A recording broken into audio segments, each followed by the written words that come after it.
भक्तजनों, ये जो कथा आपको हम सुनाने जा रहे हैं, ये भगवान विष्णु के वामन अवतार की कथा है। यदि आप हमारे चैनल पर नए हैं तो सब्सक्राइब कर लें, ताकि ऐसे ही पौराणिक कथाओं का नोटिफिकेशन सबसे पहले आप तक पहुँचे। तो वामन अवतार भगवान विष्णु का 5वां तथा मानव के रूप में उनका पहला अवतार है। इस विषय में श्रीमद् भागवत पुराण में एक कथा आती है, जिसके अनुसार एक बार देव दैत्य युद्ध में दैत्य पराजित हुए तथा मृत दैत्यों को लेकर वे अस्ताचल की ओर चले जाते हैं। दैत्यराज बलि इंद्र वज्र से मृत हो जाते हैं। तब दैत्य गुरु शुक्राचार्य अपनी मृत संजीवनी विद्या से बलि तथा दूसरे दैत्यों को जीवित तथा स्वस्थ कर देते हैं। राजा बलि के लिए शुक्राचार्य एक यज्ञ का आयोजन करते हैं तथा अग्नि से दिव्य बाण तथा अभेद्य कवच पाते हैं और असुर सेना अमरावती पर आक्रमण कर देती है। असुर सेना को आते देख देवराज इंद्र समझ जाते हैं कि इस बार वे असुरों का सामना नहीं कर पाएंगे तथा देवता भाग जाते हैं।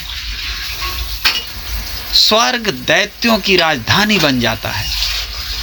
तब शुक्राचार्य राजा बलि के अमरावती पर अचल राज्य के लिए 100 अश्वमेघ यज्ञ का आयोजन करवाते हैं। इंद्र को राजा बलि की इच्छा का ज्ञान होता है कि राजा बलि के 100 यज्ञ पूरे होने पर फिर उनको स्वर्ग से कोई नहीं हिला सकता।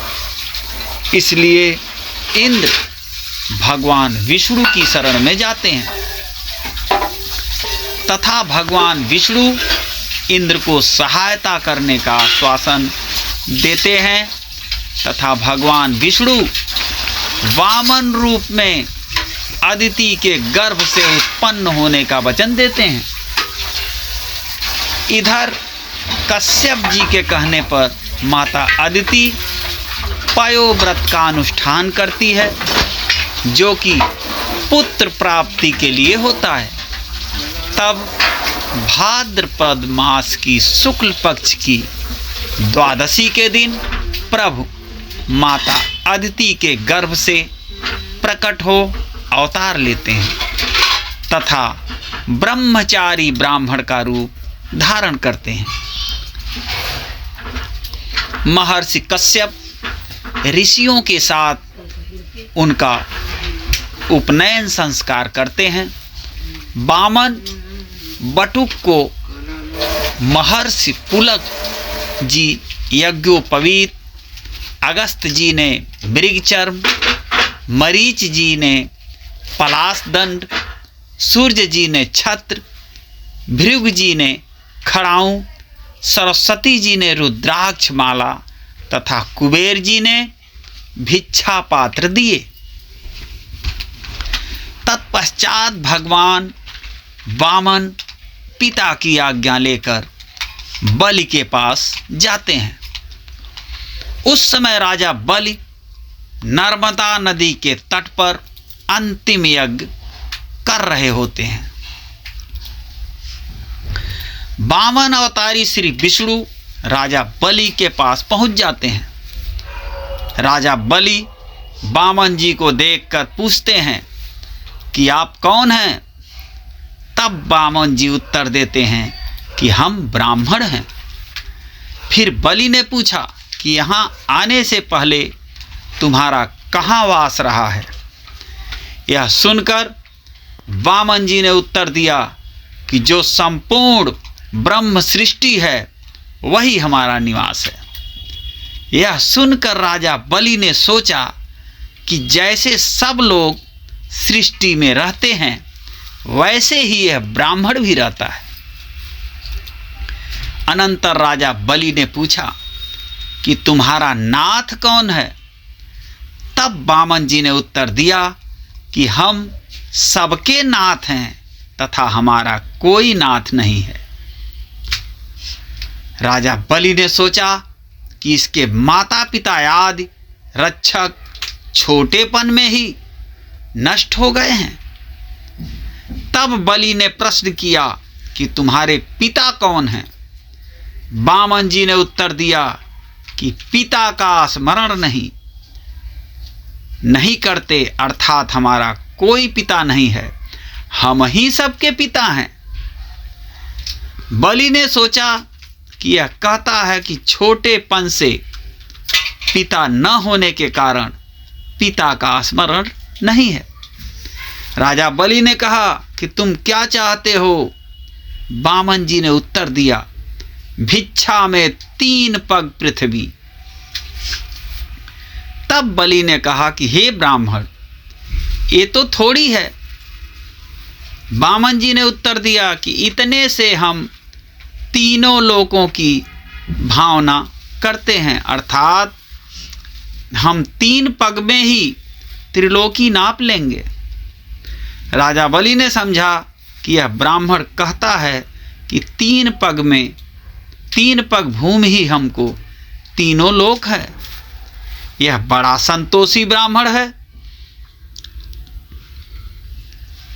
राजा बलि दैत्य गुरु शुक्राचार्य के मना करने पर भी अपने वचन पर अडिग रहते हुए प्रभु को 3 पग भूमि लेने को कहता है।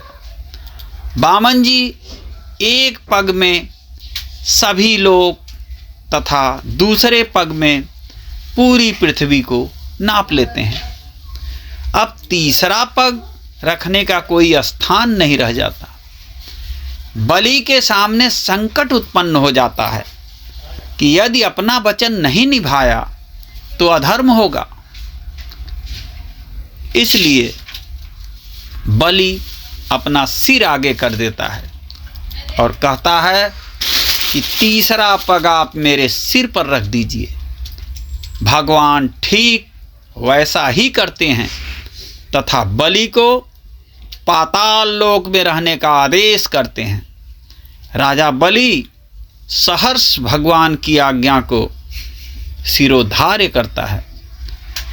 राजा बलि द्वारा वचन पालन से प्रसन्न होकर प्रभु बलि को वर मांगने को कहते हैं।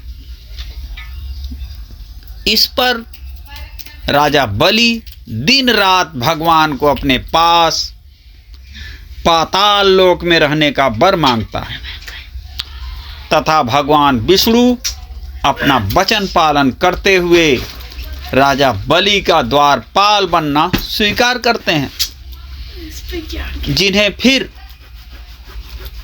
बाद में देवी लक्ष्मी राजा बलि से वर मांगकर मुक्त करवा देती हैं। हरिओम। जय हो वामन भगवान की। हर हर महादेव। शंभो काशी विश्वनाथ। जय हो। जय सिया राम। तो मित्रों, ये थी वामन भगवान की कथा, भगवान विष्णु के 52 अवतार की कथा। ये आपको कैसी लगी कमेंट बॉक्स में बताएं और जय श्री विष्णु भगवान कमेंट बॉक्स में लिखना ना। फिर मिलते हैं ऐसी पौराणिक कथाओं को सुनने के लिए हमारे चैनल को अभी सब्सक्राइब करें और भगवत प्रेमी मित्रों में शेयर करें। जय सिया राम।